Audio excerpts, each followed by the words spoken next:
من شرور أنفسنا ومن سيئات أعمالنا من يهده الله فلا مضل له ومن يضلل فلا هادي له أشهد أن لا إله إلا الله وحده لا شريك له وأشهد أن سيدنا محمدا عبده ورسوله اللهم صل وسلم وبارك وكرم وعظم على سيدنا ونبينا وشفيعنا وقرة أعيننا سيدنا محمد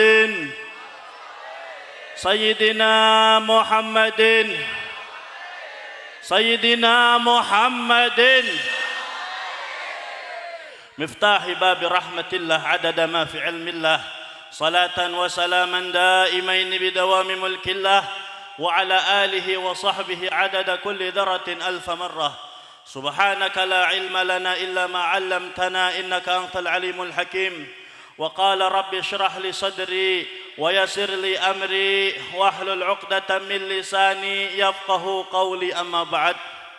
Para kesepuhan, para alim, para ulama, para kiai, para habaib, tokoh agama, tokoh masyarakat yang saya hormati dan semoga Allah Subhanahu wa taala muliakan, yang sama-sama kita doakan semoga Allah Subhanahu wa taala memanjangkan umurnya, menjaganya dan terus bisa membimbing kita untuk mendekatkan diri kita kepada Allah Subhanahu wa taala.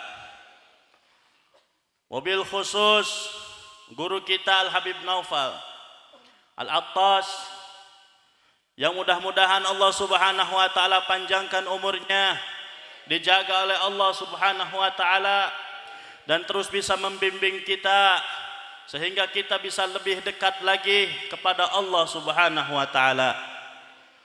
Wabil khusus para kiai, wabil khusus Kiai Otong yang mudah-mudahan Allah Subhanahu wa taala panjangkan umurnya dan selalu diberi keistiqomahan, rezekinya dilimpahkan dan bisa membimbing kita untuk mendekatkan diri kita kepada Allah Subhanahu wa taala.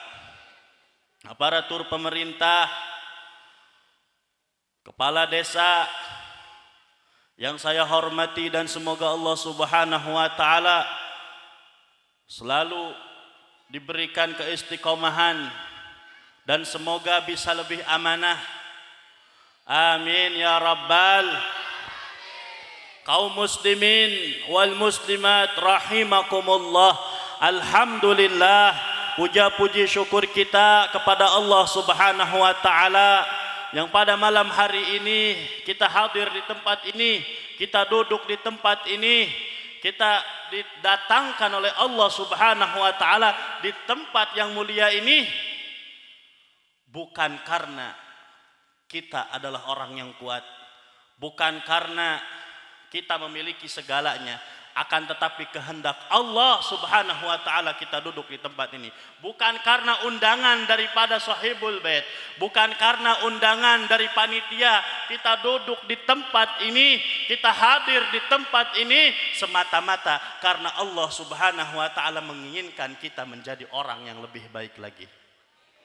Datangnya kita ke tempat ini bukan karena kita memiliki kekuatan, kita bisa berjalan ke tempat ini, kita bisa hadir ke tempat ini, jiwa raga kita bisa hadir ke tempat ini, bukan. Tapi karena Allah Subhanahu wa taala yang menggerakkan hati dan tubuh kita sehingga kita berada di tempat yang mulia ini. Kaum muslimin wal muslimat rahimakumullah, sungguh jika dibukakan oleh Allah Subhanahu wa taala, jika dibukakan kepada kita pahala yang kita dapatkan di majelis ini, sungguh kita datang ke tempat ini walaupun dengan lelah, walaupun dengan capek, walaupun dengan tenaga yang super, kita pasti akan datang ke tempat ini. Karena ini majlis adalah majlis yang mulia, majlis yang mana di dalamnya kita menyebut Allah Subhanahu wa taala, kita menyebut Nabi Muhammad sallallahu alaihi wasallam, tidaklah kita menyebut itu semua kecuali Allah menurunkan kasih sayangnya, Allah menurunkan keberkahannya. Bahkan di dalam hadis Rasulullah sallallahu alaihi wasallam mengatakan, "Ma min qaumin," tidaklah suatu kaum, ijtama'u, mereka berkumpul, suatu kaum tersebut, suatu golongan tersebut mereka berkumpul, yadhkurunallaha azza wa jal, mereka menyebut nama Allah, mereka berzikir kepada Allah, mereka mengingat Allah, la yuriduna bidzalik illa liwajhi, tidaklah mereka menyebut nama Allah, tidaklah mereka memanggil Allah, tidaklah mereka berdoa kepada Allah, tidaklah dia mengingat Allah Subhanahu wa taala, berzikir kepada Allah, kecuali karena mengharapkan ridhonya Allah Subhanahu wa taala. Maka apa yang dia dapat? Nadahu munadin minas sama. Penduduk yang ada di langit, mereka memanggil kaum yang sedang duduk di majelis dzikir tersebut, sebagaimana kita duduk di tempat ini. Apa mereka memanggil? Apa penghuni langit? Nadahu munadin minas sama an qumu maghfuran lakum, berdirilah kalian dari tempat kalian ketika kalian pulang dari majlis tersebut dalam keadaan dosa kalian telah diampuni oleh Allah Subhanahu wa taala.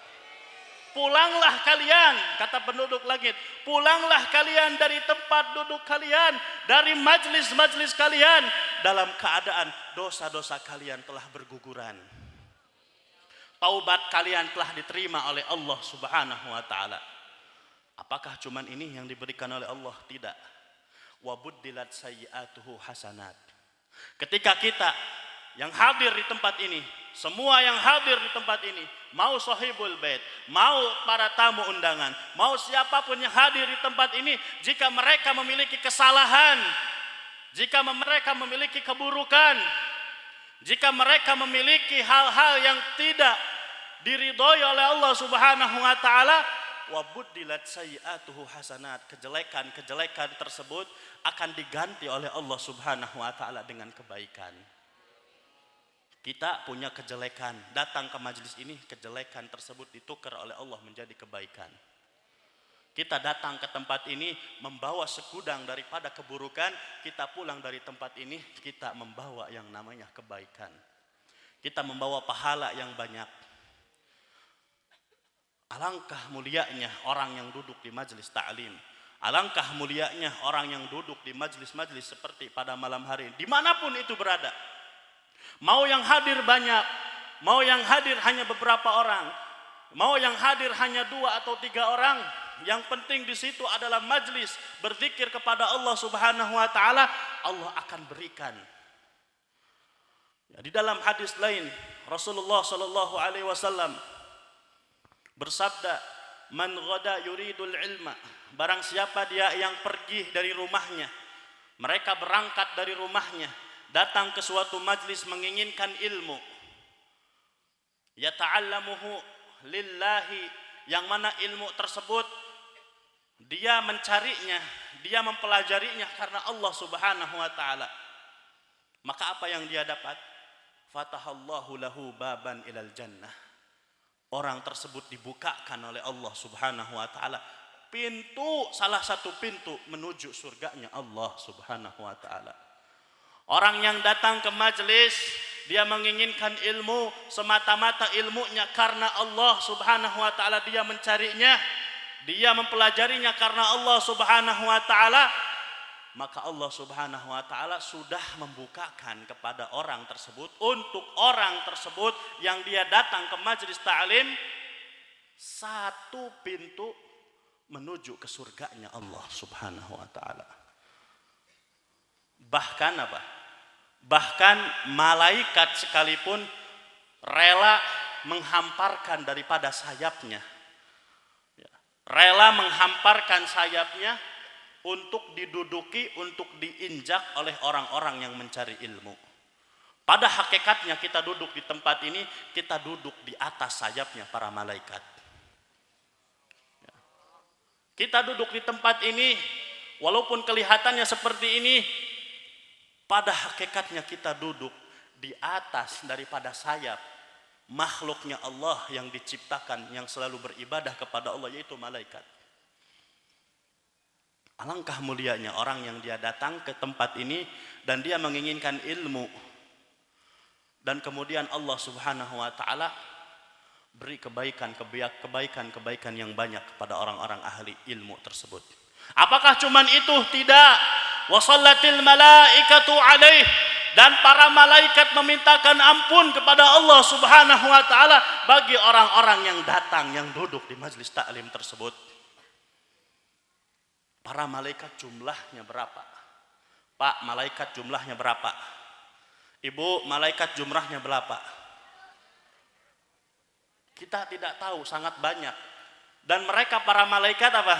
Malaikat mereka memintakan ampun kepada Allah yang begitu banyak untuk orang-orang yang duduk di majlis ilmu. Apa cuman malaikat? Tidak.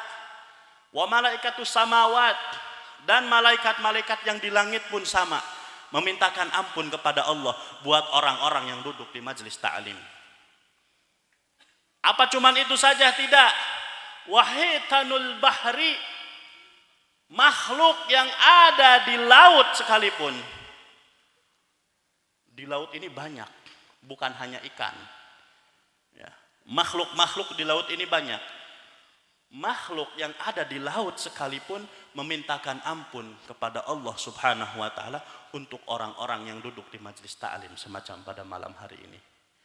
Alangkah mulianya, alangkah agungnya, alangkah beruntungnya kita duduk di majlis ini, di majlis yang insya Allah kita pulang dari tempat ini kita membawa maghfirahnya Allah Subhanahu wa taala. Kita pulang dari tempat ini bawa keberkahan Allah Subhanahu wa taala, dan kelak kita ditempatkan di surganya Allah Subhanahu wa taala. Di dalam hadis lain juga Rasulullah sallallahu alaihi wasallam mengatakan, "Man salaka tariqan yaltamisu fihi ilman," orang yang berjalan di suatu jalan dan dia jalan tersebut karena mau mencari ilmu, karena mau mendatangi majlis ilmu, maka apa yang diberikan oleh Allah Subhanahu wa taala? Sahalallahu lahu tariqan ilal jannah. Maka orang tersebut yang tadi jalan, yang mau jalan ke majlis kita, tadi dari rumah kita datang ke majlis ini karena menginginkan ilmu, maka kita yang hadir di sini apa? Dimudahkan oleh Allah Subhanahu wa taala untuk jalan ke surganya Allah Subhanahu wa taala. Kira-kira mau apa enggak, Bu, ke surga? Pak, mau apa enggak? Mau cepat apa enggak? Mau cepat ke surga apa lambat ke surga? Kalau mau cepat harus mati dulu, Bu. Kalau mau cepat harus mati dulu. Bisa enggak orang hidup langsung ke surga? Enggak bisa. Mau cepat apa mau lambat ke surga? Nah, mau cepat apa terlambat? Mau cepat tapi matinya nanti. Ya. Mudah-mudahan kita yang hadir di sini semuanya ditempatkan oleh Allah Subhanahu wa taala di sebaik-baik tempat di surganya Allah Subhanahu wa taala. Amin ya rabbal alamin. Di dalam hadis lain juga Rasulullah mengatakan apa? Ghanimatu majalisi dzikri al jannah. Keuntungan orang yang duduk di majlis zikir. Hadiah yang diberikan Allah Subhanahu wa taala bagi orang-orang yang duduk di majlis zikir, kira-kira apa, Pak? Kira-kira apa, Bu? Bukan hanya berkat yang dikasih oleh Allah Subhanahu wa taala. Ya, kita sekarang ini udah dapat berkat semua apa belum ini? Belum ya. Minum udah minum. Ya. Insya Allah apa? Kata Allah Subhanahu wa taala, ghanimatu majalis dzikri, yang diberikan oleh Allah Subhanahu wa taala bagi orang-orang yang duduk di majelis ta'lim, di majelis zikir, walaupun dia enggak makan, enggak minum, Allah Subhanahu wa taala berikan yang paling agung, yaitu apa? Al-jannah, surganya Allah Subhanahu wa taala. Kita datang ke majelis ini kita pulang insya Allah dicatat oleh Allah Subhanahu wa Ta'ala menjadi orang-orang penghuni surga. Amin ya Rabbal. Makanya Pak Bu, kalau ada majelis dimanapun itu tempatnya, datangi. Dimanapun itu tempatnya ada majelis, didatangi. Kita sekarang menginginkan surga, kita menginginkan oleh Allah Subhanahu wa Ta'ala ditempatkan oleh Allah Subhanahu wa Ta'ala di surga. Akan tetapi apa? Akan tetapi jalan menuju surganya kita tidak mau. Ada majelis di samping rumah kita atau di daerah kita, kita tidak mau datang. Berarti bohong, ya. Bohong kalau dia pengen ke surga, akan tetapi jalan menuju surganya saja dia tidak mau. Nah, maka dengan adanya majelis semacam pada malam hari ini, di majelis ini mudah-mudahan kita semua yang ada di sini pulang dari tempat ini, kita semakin semangat lagi datang hadir majelis. Kita pulang dari tempat ini menjadi orang yang lebih kuat lagi datang ke majelis daripada majelis-majelisnya Allah Subhanahu wa Ta'ala. Insya Allah. Kaum muslimin wal muslimat rahimakumullah. Ini kita sekarang juga masih memperingati daripada Isra dan Mi'rajnya Rasulullah sallallahu alaihi wasallam. Isra dan Mi'raj, perjalanan Rasulullah sallallahu alaihi wasallam ketika Isra dan Mi'raj itu sangat banyak sekali pelajaran yang harus kita pelajari, yang harus kita amalkan. Ya. Jangan sampai setiap tahun kita ulang yang namanya Isra Mi'raj. Ya. Usia kita sudah 50, usia kita sudah 40, usia kita sudah 30 tahun. Setiap tahun kita selalu memperingati yang namanya Isra Mi'raj, tapi kita tidak ada perubahan ketika kita pulang dari majelis Isra Mi'raj tersebut. Kita masih belum bisa mengambil hikmah. Kita masih belum bisa mengambil pelajaran. Kita masih belum bisa mengamalkan pelajaran yang ada di Isra dan Mi'rajnya Rasulullah SAW. Sangat banyak sekali pelajaran di dalam Isra dan Mi'rajnya. Kalau kisah Isra dan Mi'raj, insya Allah semuanya udah tahu. Ya, perjalanannya bagaimana Rasulullah dari Masjidil Haram ke Masjidil Aqsa. Sampai kemudian menghadap Allah Subhanahu wa Ta'ala dan disyariatkan yang namanya sholat. Itu semua sudah lumrah dan sudah tahu. Berangkatnya pakai buruk diantar oleh malaikat Jibril, itu semuanya sudah tahu. Tapi apa? Tapi hikmah, pelajaran yang ada di dalamnya tidak semua orang tahu. Ya. Tidak semua orang tahu yang bisa mengambil pelajaran. Nah, makanya ada beberapa pelajaran sebetulnya sangat banyak. Ya, tapi kita mengambil hanya beberapa. Ya, yang pertama apa? Yang pertama yang mesti kita ambil di dalam peristiwa Isra dan Mi'rajnya Rasulullah SAW, ada di dalam perjalanan Rasulullah SAW, yaitu apa? Ketika Rasulullah SAW akan Mi'raj, akan bertemu dengan Allah Subhanahu wa Ta'ala ketika di Masjidil Aqsa, itu Nabi Muhammad SAW dibaringkan, ditidurkan oleh malaikat Jibril, kemudian dadanya ini dioperasi. Ya, kalau bahasa sekarangnya dioperasi, dibelah dadanya, hatinya Nabi Muhammad SAW itu dibersihkan. Ya. Hati Nabi Muhammad itu dibersihkan, kotoran-kotoran yang ada di hati Nabi Muhammad itu dibersihkan. Kenapa? Kok Nabi Muhammad SAW ketika mau Mi'raj, ketika mau bertemu dengan Allah Subhanahu wa Ta'ala, hatinya ini dibersihkan, oleh air Zam-Zam? Karena apa? Karena akan berjumpa dengan Allah Subhanahu wa Ta'ala. Karena akan berhadapan dengan Allah Subhanahu wa Ta'ala. Nah, maka ketika selesai, ya, ketika dadanya ini sudah selesai dioperasi, baru Nabi Muhammad dipersilahkan jalan dan sampai menuju bertemu dengan Allah Subhanahu wa Ta'ala. Hikmahnya apa? Pelajarannya apa? Pelajarannya adalah Nabi Muhammad SAW orang yang tidak punya salah, orang yang sudah diampuni dosa yang telah lalu dan yang akan datang, orang yang suci. Ketika mau bertemu dengan Allah Subhanahu wa Ta'ala, hatinya dibersihkan. Lah bagaimana dengan kita umatnya? Kita umatnya dan kita hidup di akhir zaman yang mana kita tidak mau bermaksiat, maksiat yang datang kepada kita.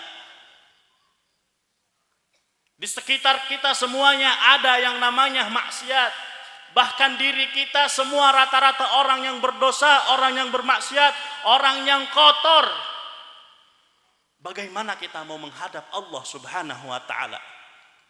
Bagaimana kita akan menghadap Allah, bermunajah kepada Allah? Maka dari itu, ketika kita mau bermunajah kepada Allah, bersihkan diri kita. Zahir dan batin kita bersihkan. Terutama hati kita. Ketika kita mau bermunajah kepada Allah, ketika kita mau beribadah kepada Allah, bersihkan hati kita. Jangan sampai ada di hati kita kotoran-kotoran hati yang membuat Allah Subhanahu wa taala tidak mau memandang kita. Jangan sampai di dalam hati kita masih ada perasaan sombong, masih ada perasaan ria, masih ada perasaan dengki, masih ada perasaan merendahkan orang lain, masih ada perasaan ingin dilihat oleh orang lain, masih ada perasaan suudzon, buruk sangka kepada orang lain. Jangan sampai kita menghadap Allah Subhanahu wa taala, kita mau menghadap Allah akan tetapi hati kita masih kotor. Na'udzubillahi min dzalik. Rasulullah mengatakan apa? Innallaha la yanzuru ila suwarikum wala ila ajsamikum. Allah Subhanahu wa taala tidak akan pernah memandang bagaimana rupa kalian. Allah Subhanahu wa taala tidak akan melihat apakah kalian tampan, apakah kalian cantik, apakah kalian bagus rupa, apakah kalian jelek. Allah tidak akan melihat itu semua. Dan Allah pun tidak akan melihat bagaimana diri kalian. Apakah diri kalian tinggi, pendek, lain sebagainya. Allah tidak akan melihat itu semua. Walakin yanzuru ila qulubikum. Akan tetapi Allah Subhanahu wa taala akan melihat bagaimana hati kalian. Allah Subhanahu wa taala akan melihat bagaimana hati kalian. Apakah hati kalian ada ikatan dengan Allah? Apakah hati kalian ada ikatan dengan Rasulullah? Apakah hati kalian ada yang namanya ingin memiliki hubungan dengan Allah Subhanahu wa taala? Apakah ada di dalam hati kalian itu kotoran-kotoran hati atau tidak? Itu yang akan dilihat oleh Allah Subhanahu wa taala.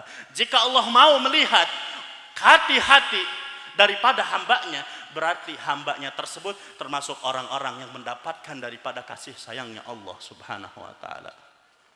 Kaum muslimin wal muslimat rahimakumullah, kelak di akhirat, di hari kiamat, Allah Subhanahu wa taala mengatakan apa? Yauma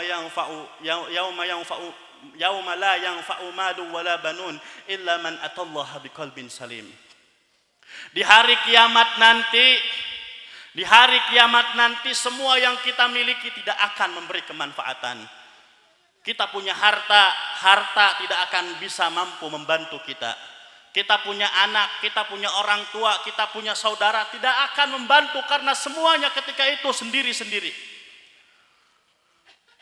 Semuanya tidak akan mampu memberi kemanfaatan.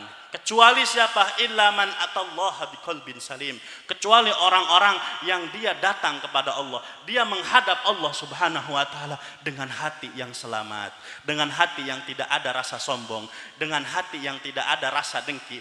Di dalam hatinya tidak ada penyakit-penyakit hati. Ini orang yang dapat kemanfaatan ketika menghadap Allah di akhirat. Sehingga apa? Sehingga dengan adanya peristiwa Isra dan Mi'raj ini mengajarkan bahwasannya apa? Hati kita ketika kita mau menghadap Allah Subhanahu wa taala, hati kita harus ditata. Ketika kita mau menghadap Allah, hati kita dibersihkan. Ketika kita mau menghadap Allah, kotoran-kotoran hati dibersihkan. Agar apa? Agar Allah Subhanahu wa taala mau memandang kita. Agar Allah Subhanahu wa taala memberikan nadrah kepada kita. Kalau orang sudah mendapatkan nadrah, orang sudah mendapatkan pandangan yang khusus dari Allah Subhanahu wa taala, orang tersebut gampang sudah. Dia mau masuk surga gampang. Dia mau dapat ini, dapat itu gampang. Dikabulkan apa yang dia inginkan selama di dunianya. Apalagi ketika dia sudah di akhirat. Semuanya akan dipermudah oleh Allah Subhanahu wa taala. Itu yang pertama daripada hikmah atau pelajaran Isra dan Mi'rajnya Rasulullah SAW. Yang kedua apa? Yang kedua adalah hikmah daripada Isra dan Mi'raj, pelajaran yang harus kita perhatikan apa? Yaitu di dalam Isra dan Mi'raj itu ada perjalanan Rasulullah SAW ketika di langit ketujuh mau bertemu dengan Allah, malaikat Jibril tidak mampu mendampingi Rasulullah. Bahkan apa? Bahkan malaikat Jibril mengatakan, jika aku maju selangkah saja, aku akan terbakar. Ya. Maka di sini apa? Di sini pelajarannya alangkah mulianya Rasulullah, alangkah agungnya kekasih Allah Nabi Muhammad SAW. Malaikat Jibril tidak mampu menemani Rasulullah. Akan tetapi apa? Akan tetapi sandal yang dipakai oleh Rasulullah. Ketika itu Rasulullah menggunakan sandal. Jadi beberapa riwayat dikatakan bahwasanya Rasulullah menggunakan sandal. Sandal yang dipakai Rasulullah tidak terbakar. Sedangkan malaikat Jibril jika menemani Rasulullah menghadap Allah, berjumpa dengan Allah, akan terbakar. Ya. Bahkan sebagian ulama ketika mengomentari riwayat hadis tentang sendal Rasulullah yang dipakai itu apa? Bahkan sendalnya Rasulullah bisa dikatakan lebih mulia daripada malaikat Jibril. Nah, kita lihat bagaimana perjalanan Rasulullah ketika itu. Rasulullah ketika akan berjumpa dengan Allah sengaja mau melepas kedua sandalnya. Karena apa? Karena teringat ayat Allah Subhanahu wa taala kepada Nabi Musa ketika Nabi Musa di Bukit Tursina ketika mau berbicara dengan Allah. Nabi Musa ditegur, "Fakhlana 'alaik fa innaka bil muqaddasi tuwa." Kata Allah Subhanahu wa taala, "Wahai Musa, lepas kedua sandalmu karena sesungguhnya kamu ada di tempat suci." Nah, Nabi Muhammad itu ketika akan berjumpa dengan Allah terpikir sehingga apa? Kedua sandalnya ini mau dilepas. Tapi ketika sandalnya ini mau dilepas oleh Allah Subhanahu wa taala, ditegur, "Wahai Muhammad, pakai kedua sandalmu." Ini menunjukkan apa? Ini menunjukkan segala sesuatu yang memiliki ikatan, segala sesuatu yang dinisbatkan, segala sesuatu yang memiliki hubungan dengan orang yang mulia, maka sesuatu tersebut akan menjadi mulia. Sandal, kita tahu sandal itu tidak ada harganya. Sandal itu bahkan lebih cenderung apa? Adalah barang yang kita injak sehari-hari. Tidak ada kemuliaan di dalamnya. Tapi apa? Tapi karena memiliki ikatan dengan Rasulullah Sallallahu Alaihi Wasallam, karena memiliki hubungan dengan Rasulullah Sallallahu Alaihi Wasallam, sandal yang digunakan Nabi menjadi mulia. Bahkan dikatakan lebih mulia daripada malaikat Jibril. Ini adalah pelajaran. Begitu juga kita sebagai umatnya ketika hati kita punya ikatan dengan Rasulullah. Ketika diri kita memiliki hubungan yang khusus dengan Rasulullah. Ketika hati kita selalu rindu kepada Rasulullah. Ketika diri kita selalu ingin bersama dengan Rasulullah. Maka demi Allah orang semacam itu, orang yang memiliki hubungan dengan Rasulullah, api neraka tidak akan mampu membakarnya. Neraka tidak akan mampu membakar orang-orang yang memiliki hubungan dengan Rasulullah. Ya. Nah, maka dari itu kaum muslimin wal muslimat rahimakumullah, salah satu tujuan diadakannya majelis semacam pada malam hari ini, selain kita supaya mendekatkan diri kita kepada Allah, yaitu tujuan yang lainnya apa? Supaya kita membuat suatu hubungan dengan Rasulullah SAW. Supaya kita memiliki terikat dengan Rasulullah SAW. Supaya kita memiliki hubungan yang kuat dengan Rasulullah sehingga kelak di akhirat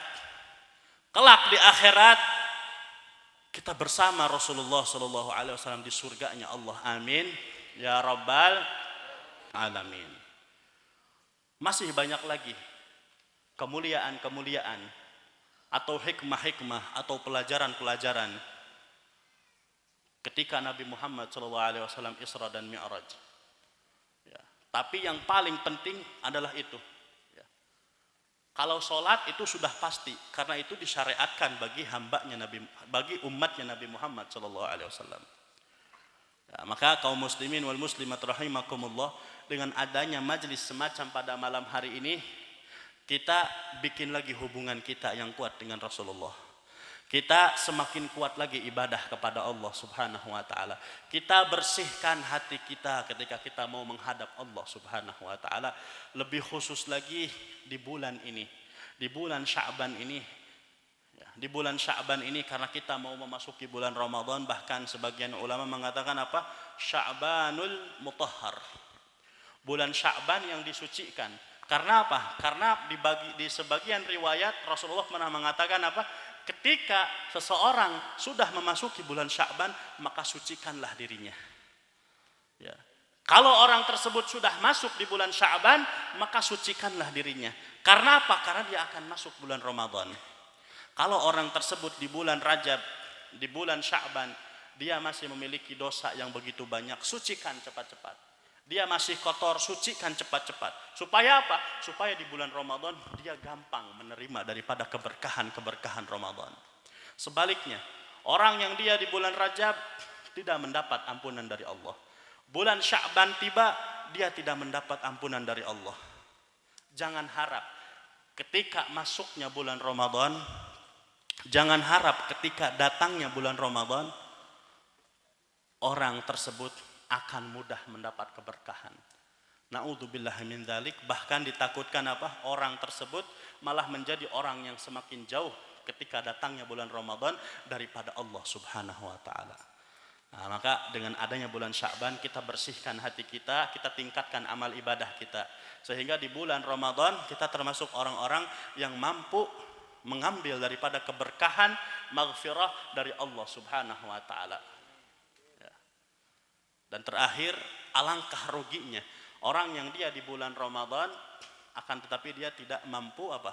Tidak mampu mengambil keberkahan tersebut. Sebagaimana Rasulullah katakan, raghima anfun man adraka Ramadan falam yadkhulil jannah. Alangkah rugi dia yang di semasa hidupnya selalu berjumpa dengan bulan Ramadan. Dia semasa hidupnya dia selalu berjumpa dengan Ramadan, akan tetapi ketika dia mati, Allah Subhanahu wa taala tidak memasukkan orang tersebut ke dalam surga, akan tetapi dimasukkan ke dalam neraka. Na'udzubillah min dzalik. Maka kaum muslimin wal muslimat rahimakumullah, mudah-mudahan kita yang hadir di sini dimudahkan oleh Allah Subhanahu wa taala untuk mendekatkan diri kepada Allah. Mudah-mudahan kita yang hadir di sini, kita keluar dari tempat ini membawa ampunan Allah yang begitu banyak. Kita keluar dari tempat ini, semua dosa kita sudah berguguran di majelis ini. Semua taubat kita ketika kita keluar dari majelis ini, taubat kita diterima oleh Allah Subhanahu wa taala. Dan kita ketika pulang dari tempat ini, ketika kita keluar dari majelis ini, kita sudah membawa bekal untuk persiapan bulan Ramadan, dan di bulan Ramadan kita mendapatkan keberkahan yang banyak. Amin ya rabbal alamin. Allahumma barik lana fi Rajab wa Sya'ban wa ballighna Ramadan. Allahumma barik lana fi Rajab wa Sya'ban wa ballighna Ramadan. Allahumma barik lana fi Rajab wa Sya'ban wa ballighna Ramadan wa hassil maqasidana. Wa sallallahu ala sayyidina Muhammad wa ala alihi wa sahbihi wasallam. Walhamdulillahi rabbil alamin. Wassalamualaikum warahmatullahi wabarakatuh.